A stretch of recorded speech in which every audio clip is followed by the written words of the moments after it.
There's a rethinking in the Pakistan Fauj that they may need to move out of Pindi because it's too close to the border. India has an adequate arsenal of weapons to take on Pakistan right across its depth. So we are absolutely capable from our borders or even in depth where we can take on the entire Pakistan. And the GHQ can move from Rawalpindi to KPK or wherever they want to move, but they're all within range.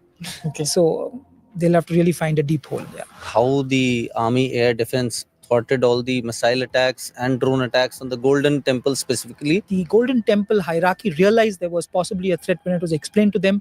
They allowed us to deploy guns to secure to protect the Golden Temple. Lights were switched off so that we could clearly visualize the drones as they were coming in, and that gave us a greater clarity in the sky, because as and when you saw the light, you knew what to engage. Rahul Gandhi tweeted, informing Pakistan at the start of our attack was a crime. Does the Indian defense mechanism ever tell the adversary, tell the enemy that this is what we're going to strike? For any conflict to be successful, a surprise is the greatest element.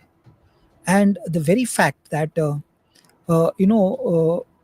we got 100 terrorists, if not more, in their respective places where the camps were.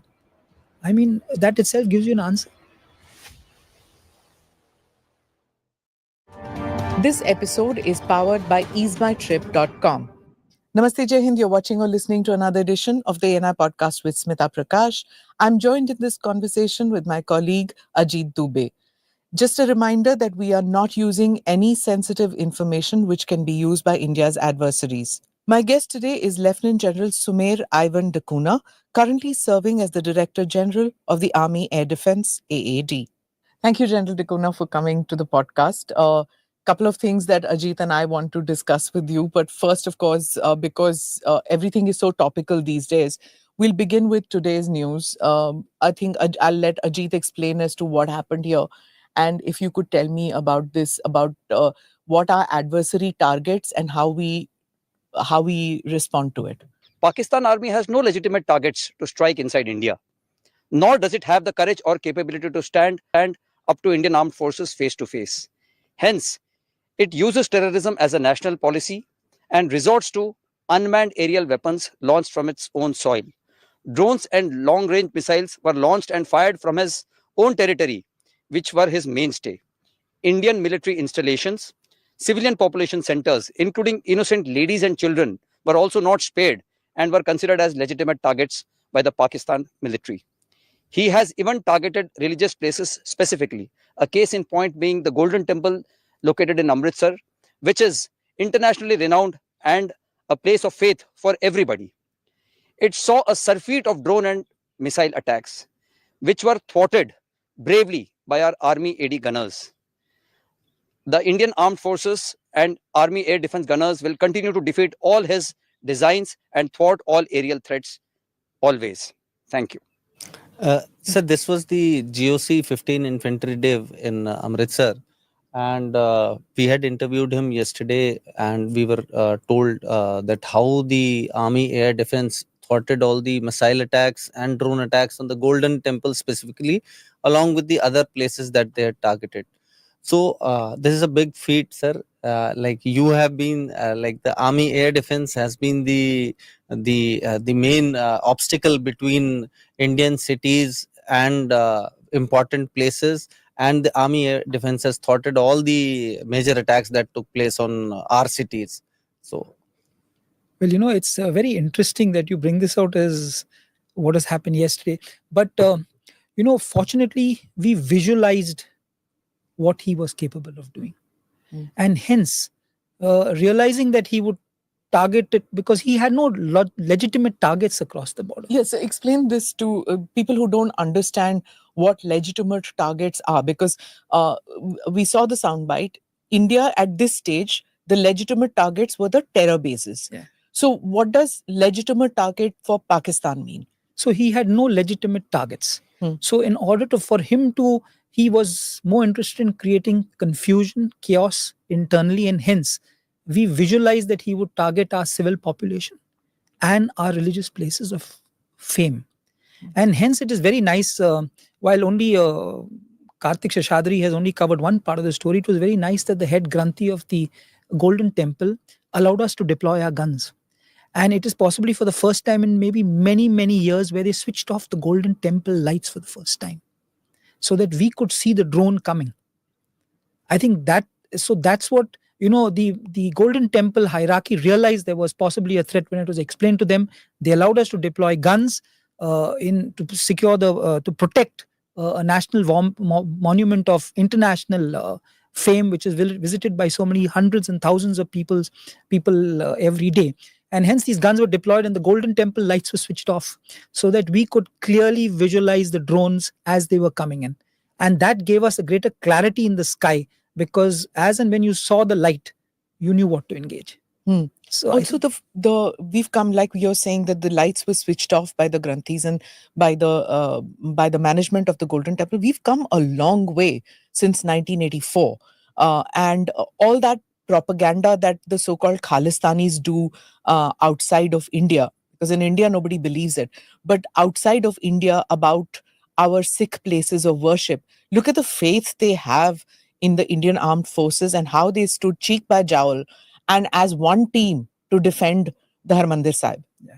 It's amazing to know that, in all our border towns, not to take it away from the rest of India, but in our border towns, retired ex-servicemen from Punjab, Haryana, parts of Jammu, they were prepared to come out of retirement and they were saying, what can we do to help?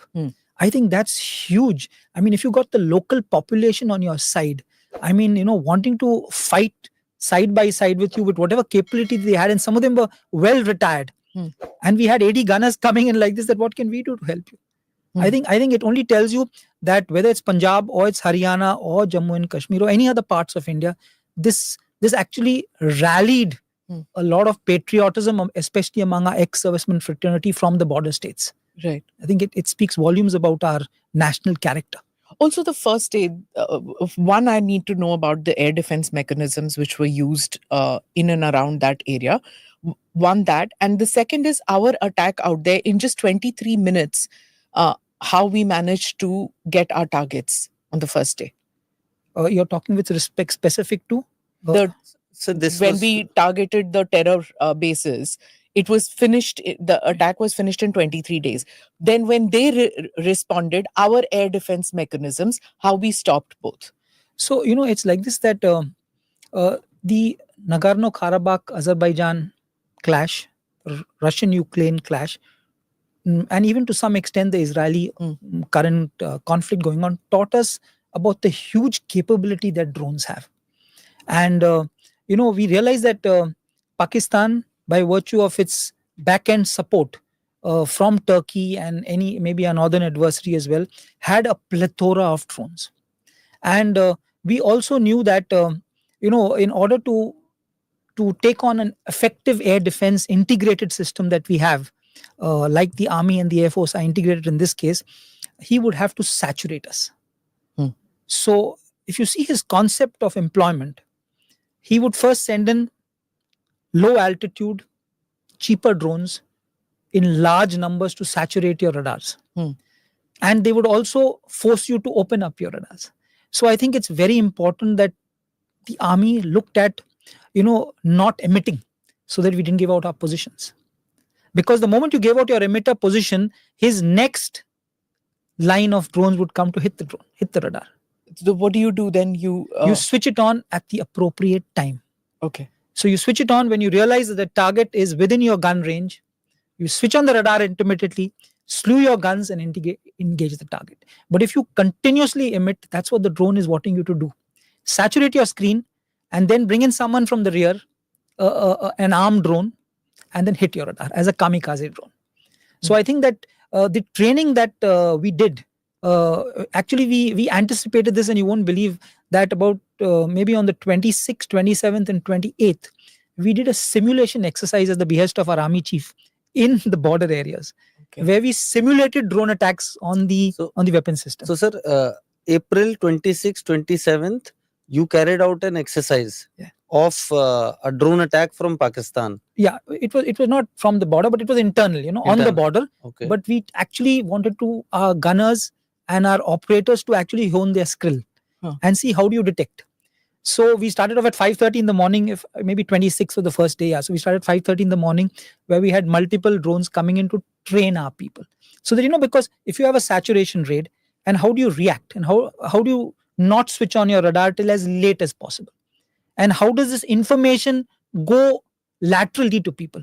How does the army air defense, once it gets this information, proliferate this information to the infantryman who's there, or to the RT man who's there, so that everybody realizes there is a drone, and if he has a capability and the signals, and if he has a capability to engage that drone, how can he engage it? So, continuing with what Ajit asked, India was getting ready with its war machinery by end of April.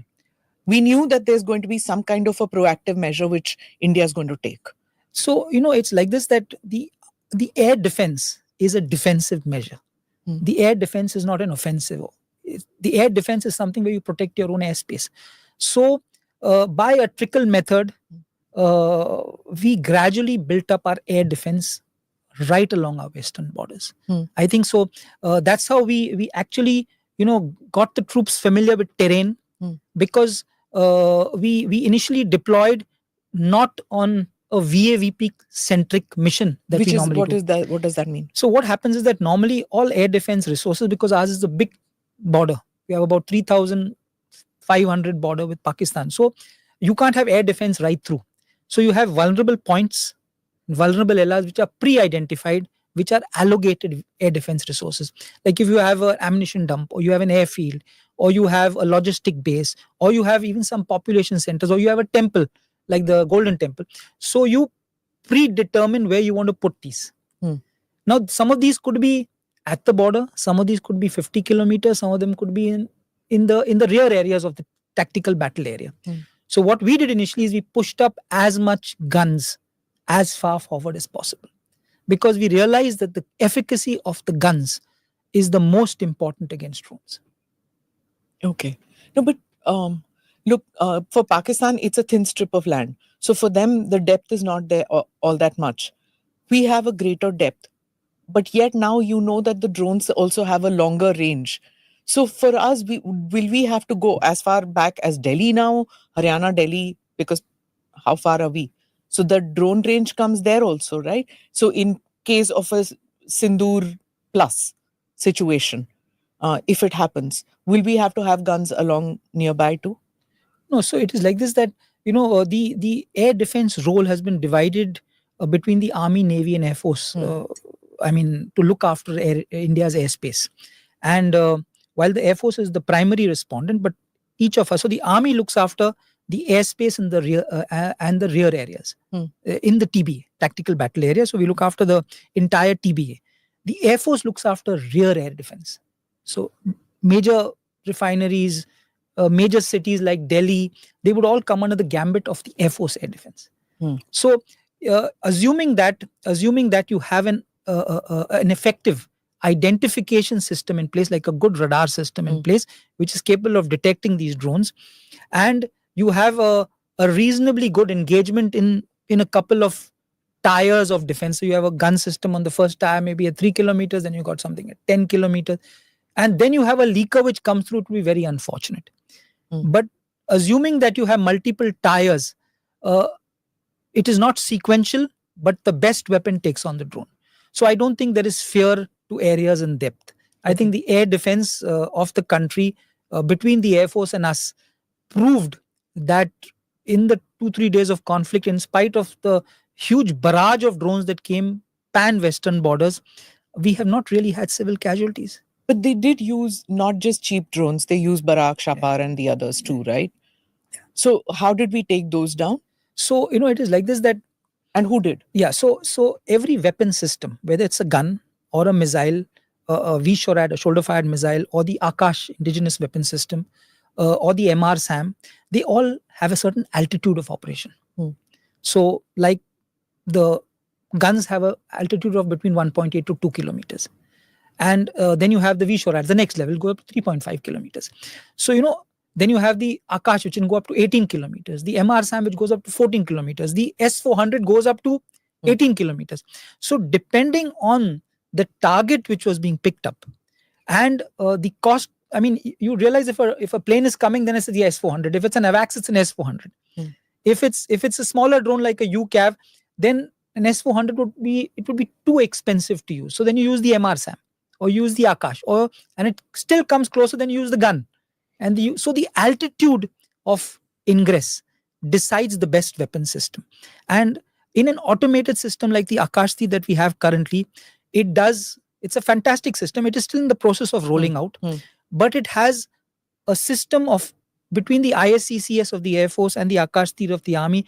It ensures an effective resource allocation and an effective weapon allocation. So Aksahteer is now battle proven. So sir, now this Aksahteer and ISCCS combined together, like the controls of an S400 can be directed by an army officer, and similarly, if an army Akash has to be fired at some target.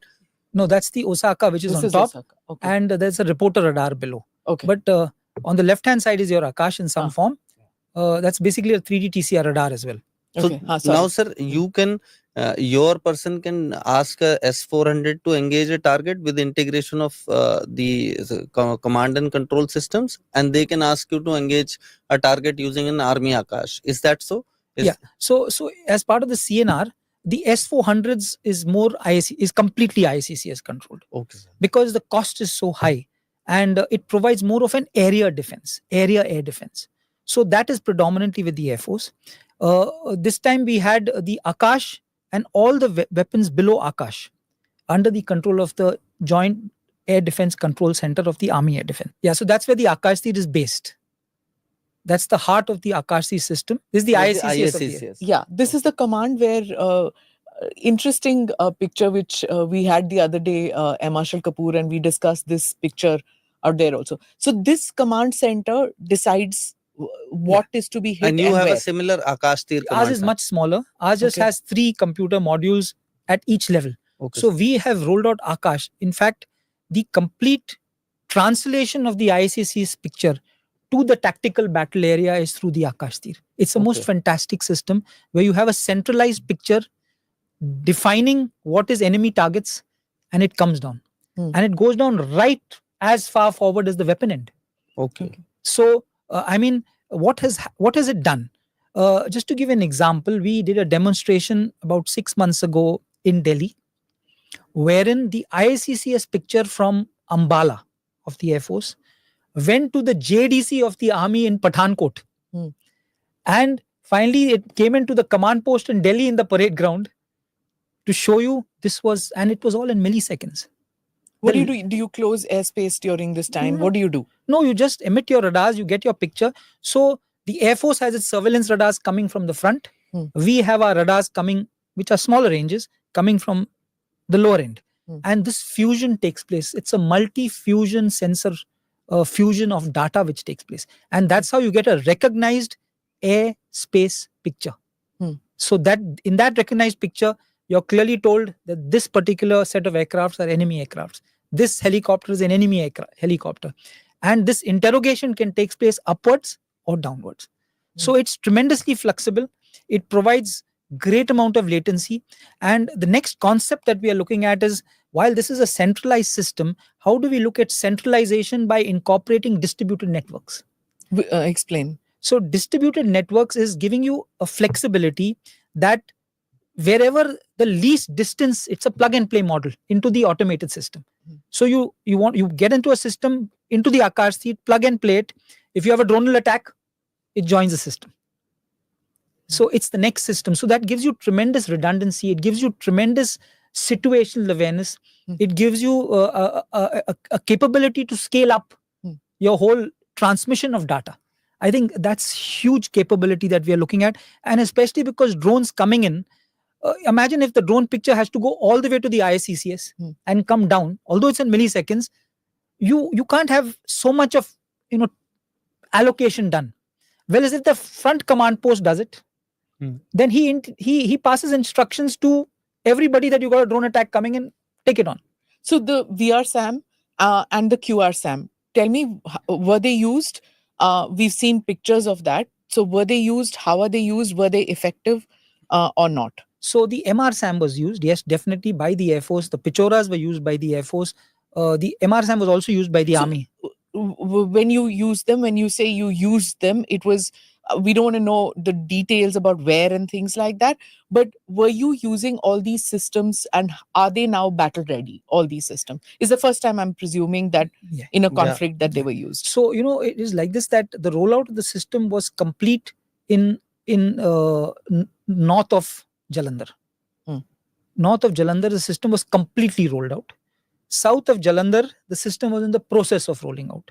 So wherever it was completely rolled out, it was extremely effective. Whereas in the process of rolling out, the training was also being done simultaneously with the equipment induction, and so we used the old system and the new system concurrently. So the old system was a little more time consuming. It had its time delays.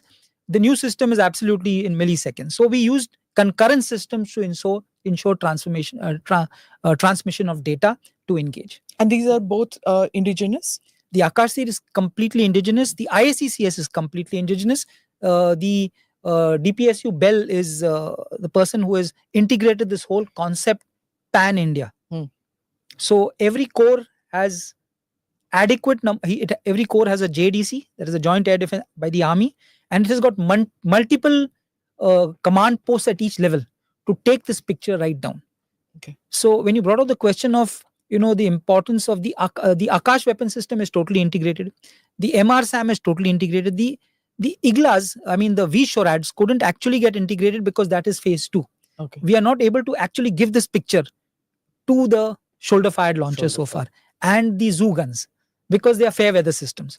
So till the L70 gun with the PFFC ammunition, we were able to generate as much as we could. When it came to the Zoo and the IGLA, hence the IGLA was not actually the VSHORADs was not an integral part of the success story of this conflict. Sir, we have talked about the success story of the indigenous weapon systems. Now, the Army Air Defense is also being credited for being the slayer of the Chinese and Turkish pride, because all their drones, everything that the Pakistanis were sending, they've been defeated in a big way by the Army Air Defense and the other forces engaged in this. Can you tell us, sir, like how many of them came? Like from their side, how many drones were they sending? What types of drones, big, small, the payloads that they were carrying, and how many, if you have any number, because it's been almost a week that this happened. So how many numbers we have destroyed, and what types, size that we have brought down in this 4-day conflict, sir? Okay, so I'll try and put that into some perspective, that as I told you, that as far as the first wave that comes in is a saturation wave. So that is the 7th evening, sir. Yeah, so there would be large number of drones which fly a little low, because they're trying to saturate your radars or saturate the gunner at the end. So I would say that these drones fly low and they are within the gun range, and they were effectively brought down. The moment the next layer comes up, it's taken a little higher, so that so you could go up to 2 kilometers. Wherever it came into the gun range, we tried to impact it. The jammers and the EW systems also tried to impact it by jamming and by cyber spoofing or a cyber takeover. There were attempts by us. We have the capability. And the narrative only is that the Chinese spoofed and they jammed. No, the international narrative. So we did it too. We also have a capability. We just don't boast about it. Yeah. So we also have a capability. We also jammed, and we also did laser. We have laser systems, 7 of them, which is again indigenously developed. The IDDS and IS, that is the drone detection and interception system. The laser was also effective, but the only thing with the laser, it takes one target at a time. Yeah. So in a swarm, it becomes a little bit of a challenge, because you require a certain amount of time which that beam has to lays on that drone, which could be about 15 to 18 seconds for it to burn. So we used all these different systems to ensure. So when you talk, so the first layer I told you was these low level, then these low level, which could be even Amazon for 40,000 rupees a drone or whatever, but they were hardened to some extent. So you could it's just to saturate you. Like I said the other day, that it's the pizza delivery drones. It could be something like that, But but you can't tell, sir, in the radar that ये इस drone में तो कोई payload नहीं है, कुछ no, नहीं it's है. just a blip at the radar. So what does the Indian Army have? The Indian Army has, and that is what we are looking at in future also, that the radar is one method of picking up a target. If with the radar you have an electro-optical system that shows you a photograph of the target, you can actually see the target. Okay. So some of our air defense guns, the upgraded L-70 guns, have the EO system in place, electro-optical system. The Shilka weapon system upgraded, which did a lot of damage in this particular conflict, also has an EO system. So you have to have a number of sensors to ensure you detect the target. So the sensors that you have in contemporary conflicts today are the radar. Then you have a passive RF detector, which just detects RF emissions. Then you have the acoustic system, acoustic sensor, and you also have the what you call the EO system.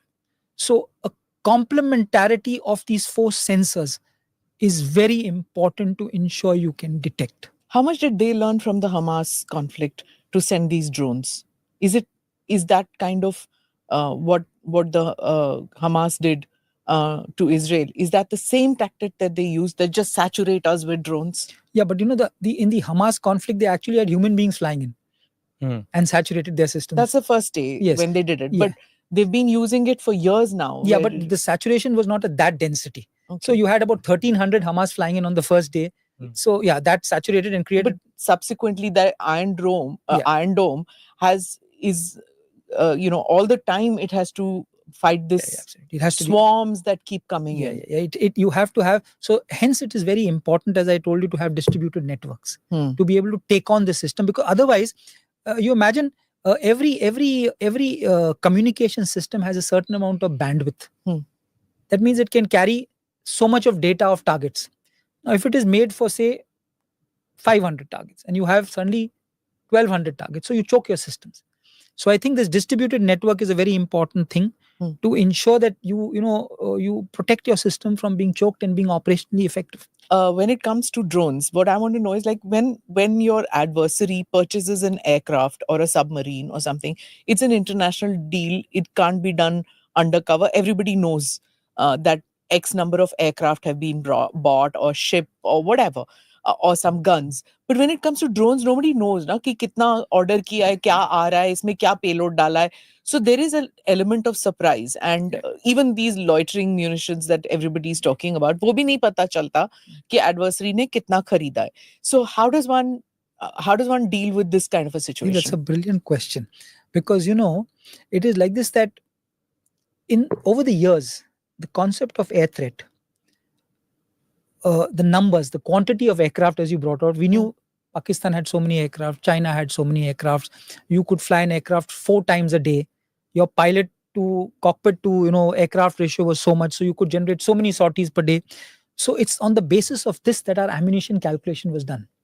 That if you have so much of quantitative and qualitative threat, how much do you cater for? But as you brought out, there is no fixed number of drones. So we've got to go back to the drawing board to understand that how much of logistic stamina that we require for such a new threat. This new threat has actually, you can't have expensive missiles. It doesn't work out that way. It's too expensive. So we've got to have systems in place, which, like gun ammunition, which has a greater amount of sustainability over a period of time, because there is no quantity. As you said, you can have 5,000 drones, you can have 10,000, you can have 20,000. Now, that means you have to cater for ammunition.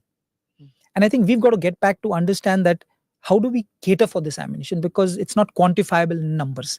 And hence and not only that, first is the amount of ammunition, and secondly is the type of ammunition. Today, if you have you have a particular ammunition which is like a stone. So if you throw a stone at a drone, you might hit it, might not hit it. But if you throw a stone which actually fragments into small pellets or small stones, then you will get maybe 5-6 drones. So the L-70 pre-fragmented fuse cartridge is the ammunition that we used in adequate measure here. And this is the future of how to take on threat of drones, is to use pre-fragmented ammunition, so that as it comes close to the target, you're dead sure that if it fragments and it throws out these little splinters, you will hit a drone rather than just throw a stone directly. This PFC rounds, that is the required in large numbers. That's what you're saying, sir. Sir, you have the Akash system. You have in the army. You have the Akash. You have the MR Sam. You have the Iglas. You have the L70s. You have the Zoo 23s. You have seen. You are the DGAD, sir. So, which one of them is the hero of this conflict, sir? I think biggest hero. Every system is a hero, but for you, which one is the biggest hero? No. Yeah, this is like pick your favorite child kind of question. Yeah, but it's like this, that it is undisputable that a gun system has been extremely effective, an air defense gun system. And I think that we in the army have to thank my predecessors and the army, that we, unlike other countries which started moving away from guns into the realm of missiles, the Indian army held on to its guns. And even our successor gun, which is to come up for trials in July, we realized over a period of time that the gun is an irreplaceable form of air defense. And I think whether it's the L70 or the Zoo or the Shilka, or even a LMG or an MMG in ACAC role, which the infantry has, is going to make a huge difference as far as drone destruction goes. So the gun is the undisputable, the air defense gun. So these guns must have destroyed at least around 60% of the drones that Pakistan sent, sir? Yeah, I would say that quantity would be a reasonable assumption, yes. And what is the what would be the total number of drones, large size, small size, medium size, that they would have sent in this in these 4 days, sir? You see, so it is like this, that a drone, to count numbers, is a perception of the person who's given it. So maybe I would say anything between maybe 800 to 1,000 across the whole western border, yes. In 4 days? In 4 days, yeah, roughly. And majority of them got destroyed? Yeah, a large number. And one thing for sure is all the UCAV drones, which actually carried a payload, although their intent was to harm civil population and they were directed towards population centers, we ensured that they did not cause any damage. And I think the proof of the pudding is actually in what we actually saw, that there were no civilian casualties. But this is something that we've got to be very, very careful of in the years ahead, because if this is form of conflict, then our civil population areas are as important, if not more, than anybody else at the border. So, sir, right now we have this VAVP concept of deployment.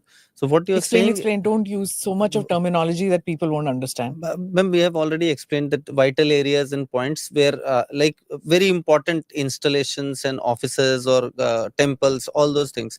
So you think, sir, now in near future or from now on, we must start preparing for having air defense networks for say, not just like suppose if we take the case of Delhi, so we should not have just a air defense network for the South Block and adjoining areas, the VVIP areas, but also for population centers like say a Noida or a Gurgaon or an RK Puram or other localities. No, it is like this, that as I told you initially, that for a drone to come so far in, it has to pass through. No, but if we say, suppose move this example something closer to the border. Closer to the border, Absolutely. say Amritsar, sir. Yeah, absolutely. So it is like this, that the US has a very interesting system called the CURAM.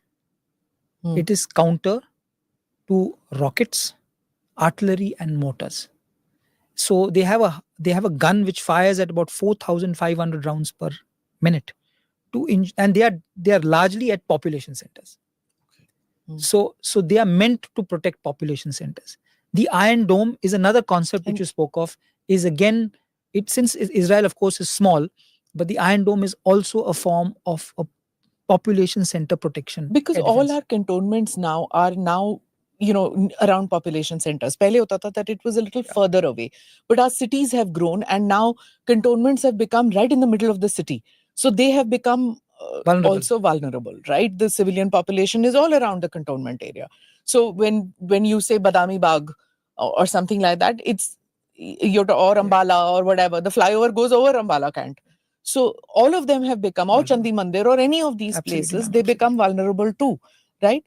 So one thing I want to talk about is the narrative war also, because now we, several days after the conflict, after the 4-day conflict, there is, one can detect a change in what the narrative is about internationally, is about what happened, because as we are putting out more images of the destruction that was caused by our forces in Pakistan, now people are getting to know that what Pakistan had done initially was propaganda, not backed with facts. One quote which I have, which you can expand on, which says that the 4-day conflict has many defense experts say that India has entered the elite club of nations with fully integrated automated air defense command and control capability. Would you agree with this, or do you think that there are more lessons that one can learn after this 4-day conflict?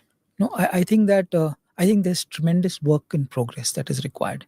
While we have been successful in taking on this current challenge, but uh, we've got to be able to detect drones in far greater numbers. We've got to have a detection system in place. Shield, detect, take down. Yeah, so absolutely right. So you got to have a detection system. You got to have what do you call it?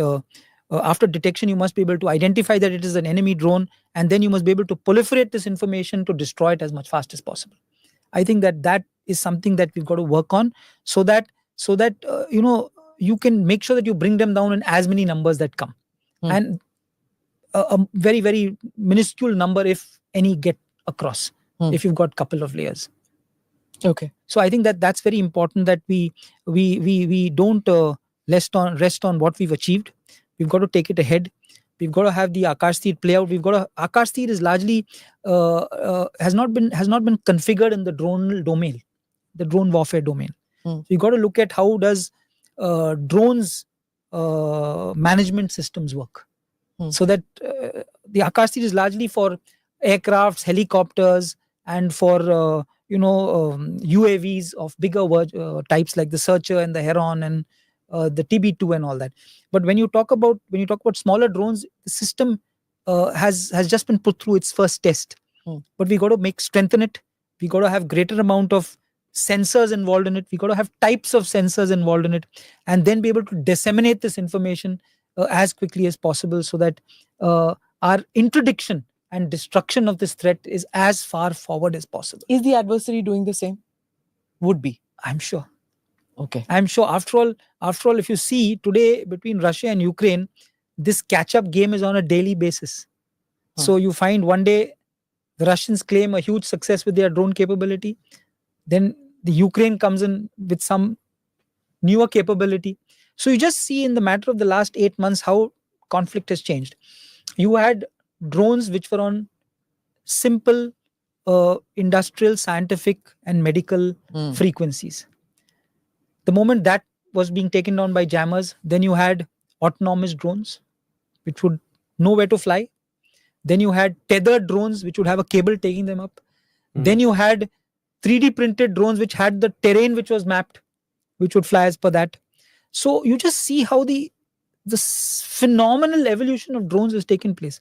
And in the counter, within a year or two, that's it. Absolutely. Usually it takes weapon systems, it takes a time to figure out what is it that can go wrong, what can be done, what modifications need to be done. But this is something that even the private sector has woken up to the challenge, right? And you see how Starlink has changed the whole Ukrainian battle. So I think that's it's very important that while this development takes place, how does the counter to this play out? It has to also move as quickly as possible. And I think that we've got to be a little flexible in procuring the counters, because otherwise you'll be a little behind of the curve. Okay. One controversy which happened over the weekend, now that I have you, I'll give it back to you soon. Now that I have you here, I need to know about this because this broke out yesterday. One is about the mission statement. What were we intending to do? What targets did we want? And then this happened, sir, which was Rahul Gandhi, leader of the opposition in the Lok Sabha, tweeted Informing Pakistan at the start of our attack was a crime. EM, which is External Affairs Minister Jaishankar, he's publicly admitted, he said, that the government of India did it. Who authorized it? Now, he put this tweet out, to which was a reaction to Mr. Jaishankar, the External Affairs Minister, in case for foreign audiences At who the haven't start of the operation, we had sent a message to Pakistan saying we are striking at terrorist infrastructure. We are not striking at the military. So the military has an option of standing out and not interfering in this process. They chose not to take that good advice. Now, here what has happened is what the External Affairs Minister was saying at the start of the operation did not mean that before the operation. This was after we hit the first targets, which was the terrorist camp, and then they were informed. Now, obviously, Mr. Gandhi is interpreting at the start of the campaign is what he meant was that at Operation Sindoor before it was launched, right? And then the government put out the DGMO who had in his being well aware and familiar with the congenital and impulsive nature of our adversary. And even though we did attempt to reach out and communicate our compulsions to strike at the heart of terror to my counterpart in the immediate wake of Operation Sindoor, the request was brusquely turned down, with an intimation that a severe response was inevitable and in the offing.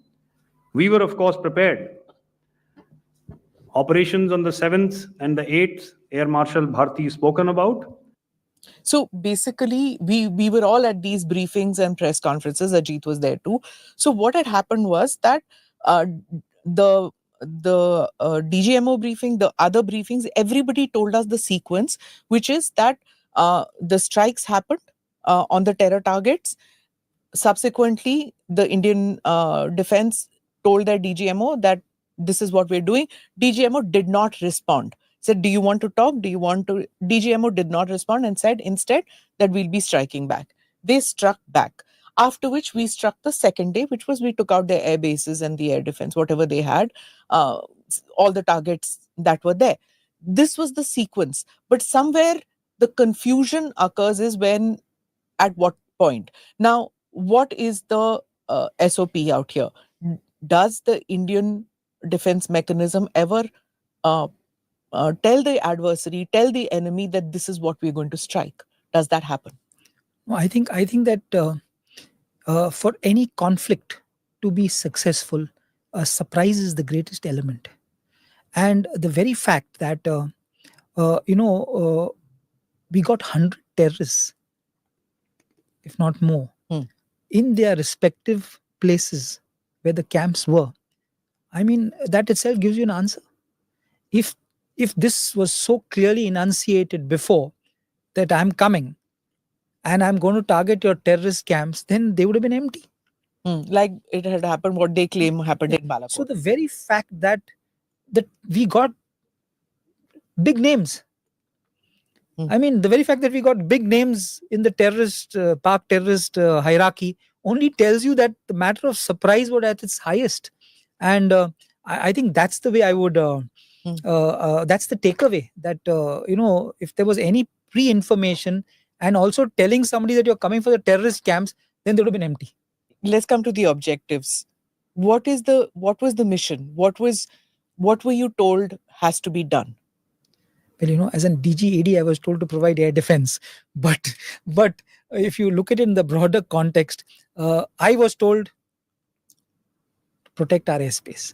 But I'm sure the forces that were told to respond proportionately in as minimum collateral damage being provided, no harm to civil population or religious places, so that what caused us pain, what caused 26 families pain, if not more, directly or indirectly, that is actually avenged. Pakistan has said that they used their Chinese fighter jets. They have said it openly. China is, of course, boasting about it. And, till recently, international media reports were always that Chinese technology is reverse technology. Their aircraft was a butt of all jokes, whether in America or Europe, from the defense manufacturers to the media reports and all. But now they have managed to, you know, come out in this smiling in the narrative, saying that our J10s were fabulous. What do you have to say to that? I think that if you see the Chengdu aerospace company stock value, the way it has gone down, I think that would give you an answer. Okay, and Dassault went up, despite the fact And that sir, like if they are saying, and they were on the in the initial period, they were even flying the JF-17s, J-10s, and the Chinese aircraft. Were we able to, as air defense, were we able to hit any of them, sir? The aircraft, So bigger size or smaller size? it is like this, that I'm sure Pakistan as a nation is well aware of the capability our air defense has. It is well aware of the capability of our Indian Air Force. It is well aware of our capability of our EW systems. And hence, flying in depth was not going to give them any major benefit. So, in my perception, that they really didn't fly too much. The very fact that they were using civilian aircraft to fly international and national carriers only tells you that they were trying to ensure that, knowing our nation doesn't harm anybody from a civilian in any form, they knew we wouldn't try and shoot down their aircrafts, even if they were behind the Pakistan what you call it, international carriers or the national carrier of Pakistan. In spite of conflict, the first thing that you do in conflict is to make sure that your airspace is closed for national and international flights. But they never let that happen. They let these flights fly. And I think that's a very major lesson that we've got to take away. That imagine what would have happened to their people. I think the restraint showed by the Indian armed forces and the Air Force, we had, if we wanted to be as aggressive as we could be, and we brought down a Pakistan international carrier, a national aircraft with civilians on board, I mean, that would have been criminal. Was there an opportunity like that a fighter aircraft, could you see a Pakistani fighter flying behind a civilian carrier, and you allowed them to move away or go away? Was there an opportunity? No, I'm just saying that this was I'm trying to bring out the thought process of Pakistan as a state to move its civilian aircraft. That's what I'm trying to bring. I'm trying to bring out that you moved your civilians indirectly, as for whatever purpose. I mean, even though NOTAM was on. Yeah, NOTAM for them was not on. I mean, they had to decide to close the airspace, which they didn't do. They should have closed their airspace. Wasn't it on for Pakistan too at that? No, Pakistan, that is for the government of that country to issue. Did they issue or no? No, they did not. That is a huge issue. And that is why the Indian government brought this out, that Pakistan civil airlines were flying. And the first thing you do when there is this type of threat is that you close your airspace. It was closed, right? All international carriers were not flying over Pakistan. I said national and Pakistan carriers. Their international. Yeah. So doesn't the world look into this matter? Like, which means that suppose a PIA flight is flying from Venice to Islamabad. I'm just randomly saying, why will they allow their citizens to sit in a PIA aircraft, knowing that Pakistan International Airlines can fly in a conflict zone? Doesn't that matter to the world? I think it tells you what a mindset. I think that's what we should look at. And sir, it's not a military mindset, right, sir? To put a civilian in front of you, like we never do it. The moment this thing happened, we ensured that our civil population was protected. 32 airfields were under NOTAM. The reason I'm asking you is that you have to know the mind of your enemy, right? As a forge, you need to know the mind of your enemy. If your enemy is not behaving like a uniformed military army is supposed to behave, it's behaving more like a jihadi army, which is using a civilian front. Even the terrorist targets, if you see the target that we hit in Bawalpur or in Muridke, they had their terrorist training camp, and outside they had a mosque and a public health center. So now you're talking in terms of it's a military jihadi complex, and so your enemy is not just a military, is not just a uniform military, right? So do you get to understand that that mindset where they can do that? Is that how you got to I see? think the best way to describe this is irrationality. Which is more dangerous? It's extremely dangerous. Irrationality is a very dangerous form of warfare, because that's why their targets were civilian populations, religious centers. I mean, that's irrational. So it's a grey war. We fought. The 4-day conflict is a grey war that we fought. Would you say that? No, it was a war, but I think that it's irrationality, insensitivity. Insensitivity is another aspect, which is they are insensitive towards certain things. You're being irrational and you're insensitive. Do you watch your do you need to understand the mindset of the guy in charge there, General Munir? Do you do a psychoanalysis of your enemy at that time? Because you got to predict what he's doing, right? That's a major thing that Fauj is supposed to do. Iski dusri taraf jo baitha hua hai, jo kar raha hai aapke upar attack, uska मानसिक स्थिति, उसकी मानसिक स्थिति कैसे है? How are they going to plan their next move? You got to know that. Do you do that kind of? Yeah, so it's fascinating. Again, there is a very interesting concept called red teaming. It's a very interesting concept. So the US uses it. Israel used it to some extent. We have started using red teaming, wherein whenever we decided to do something within our own group of people, we had a red team which would challenge why we did it, would tell us what they anticipated would be the mindset of the opposition. So the red team would actually look at the IW, the psychological, the impact of civil population in unrest, and it would tell you the impact of your ops as to how it would fan out. And I think red teaming actually teaches you this. It's a fascinating concept which challenges whatever action you're going to do, to able to understand what can be the outcomes of that action, so that you know what to be prepared for in the next phase if you take this action. And this is what happens in the army today. We've started it recently under the present chief of army staff, where and even during the last chief, this concept of red teaming came out. And we are now following this red teaming. Effectively, in this particular campaign, we did use the concept of red teaming. Okay. Sir, we have seen a lot of videos have come from Pakistan that where we can see them firing ballistic missiles from populated areas. Like I can never imagine that in India I'll be moving out in my car and seeing some army guys firing missiles from a truck. So is that also a new lesson from this war, that like they, to avoid retaliation from Indian forces, they may even go to population areas, fire from there, and then hide somewhere?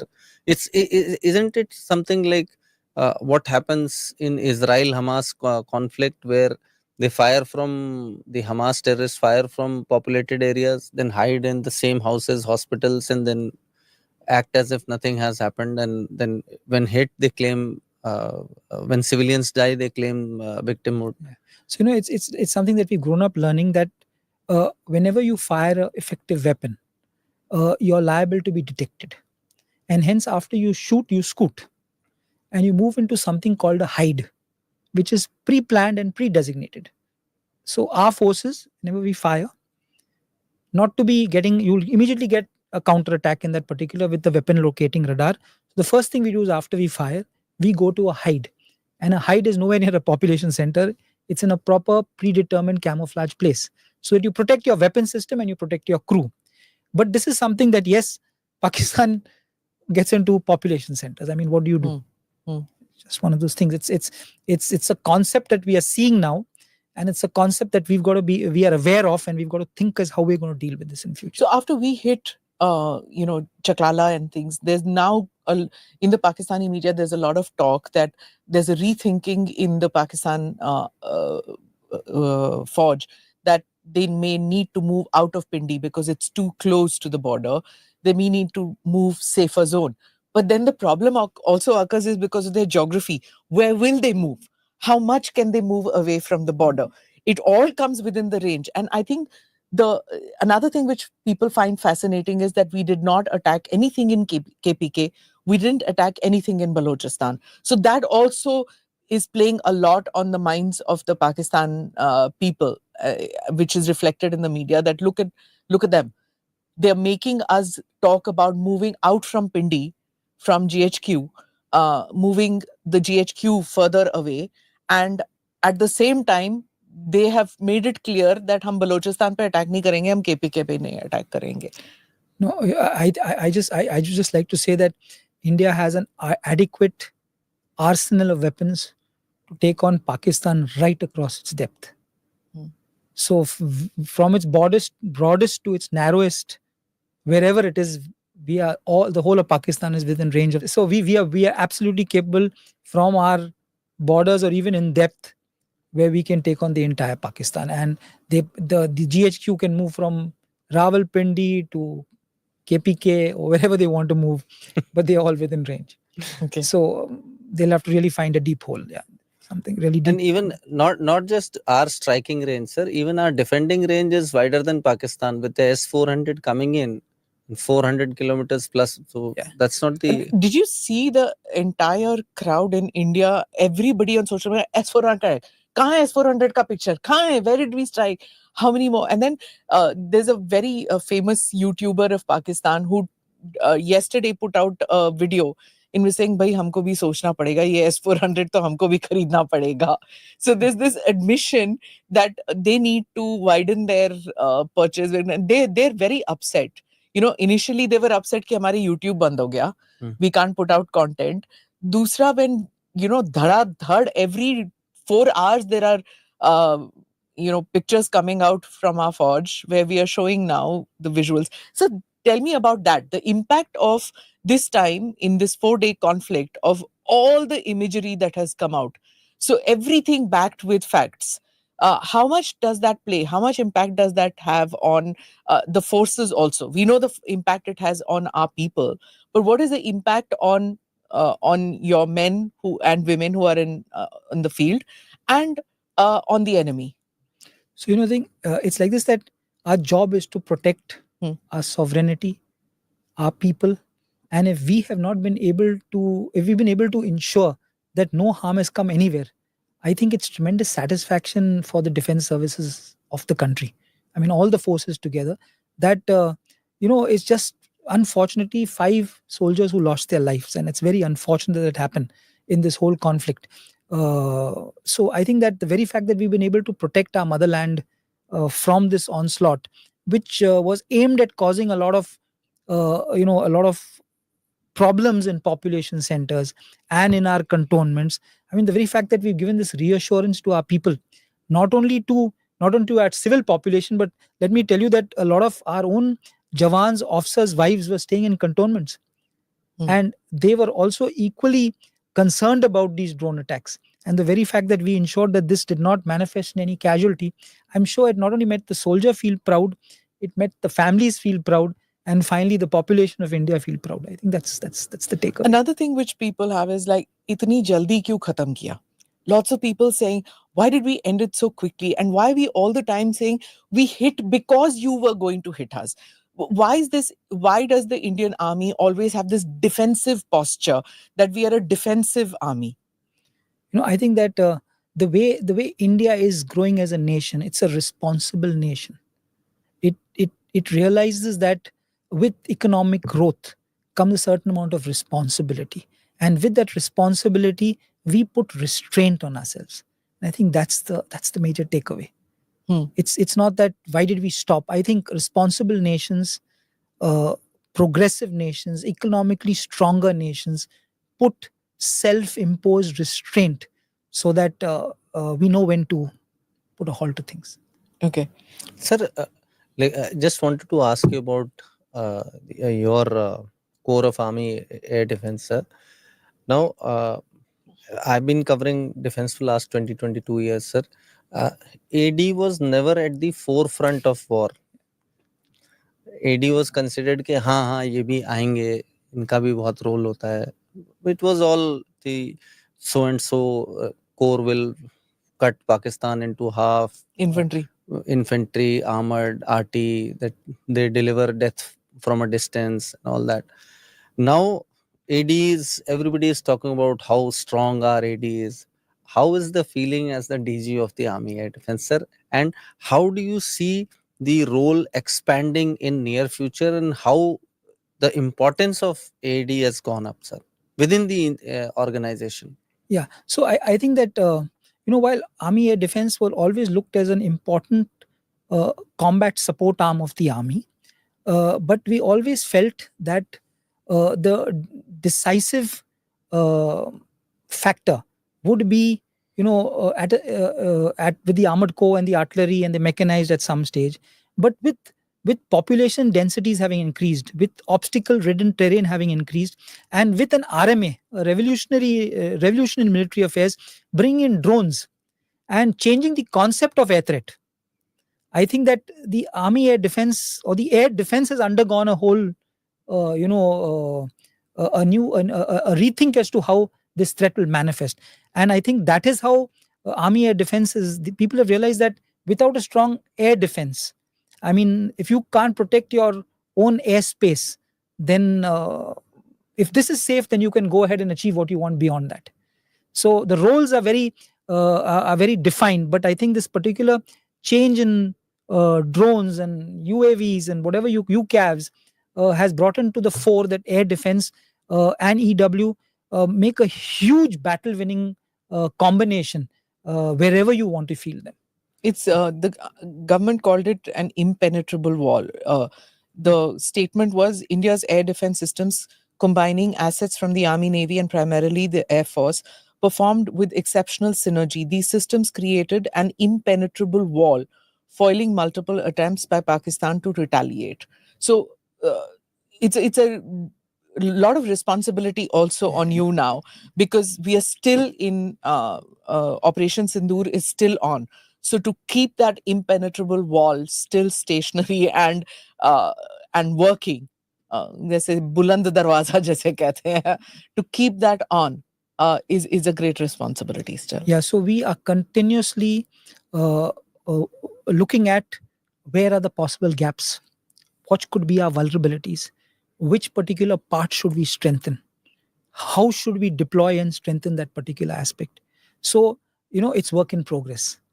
It's improvement in progress. It puts a greater responsibility as the Director General of Air Defense to be able to reassure the people of our country that we are there to ensure that, I don't know about an impenetrable wall, but we'll try and do as much as we can to ensure the protection of our motherland and the airspace is protected.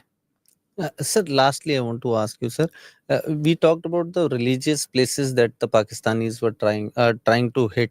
Golden Temple was one where they were trying to hit. Now, in north of Amritsar is Vaishno Devi. Now, was there any attempt to hit there also, and was that well protected by AD, sir? And any other significant? I have not really heard, but wherever there was a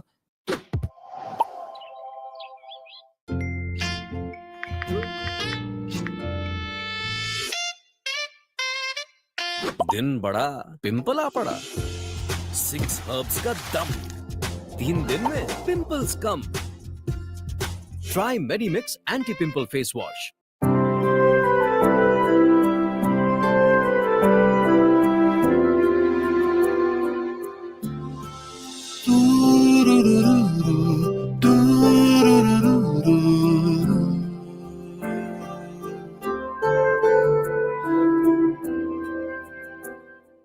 possible religious sensitivity involved, we had deployed protection.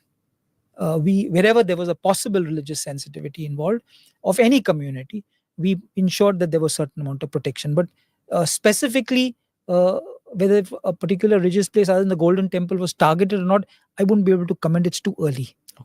So last question is that we've seen pictures of the Pakistan Army opening relationship negotiations with Bangladesh. Prior to Operation Sindoor earlier, we've seen that happening.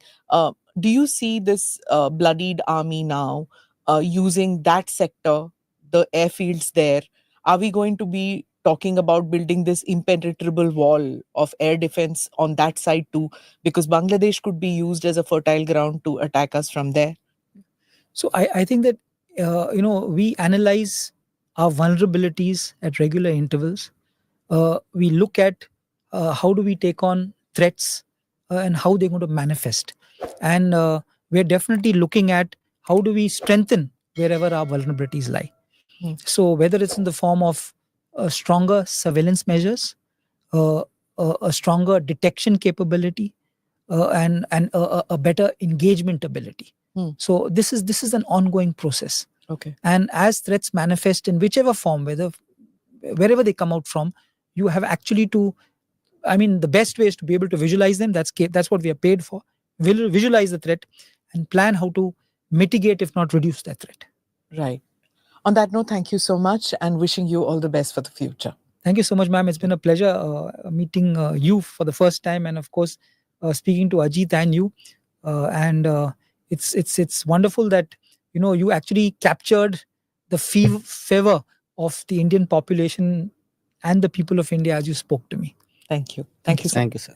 Thank you for watching or listening to this edition of the NR podcast with Smita Prakash. Do like or subscribe on whichever channel you have seen this or heard this. Namaste. Jai Hind. This episode is powered by easemytrip.com. Click here to watch the previous episodes.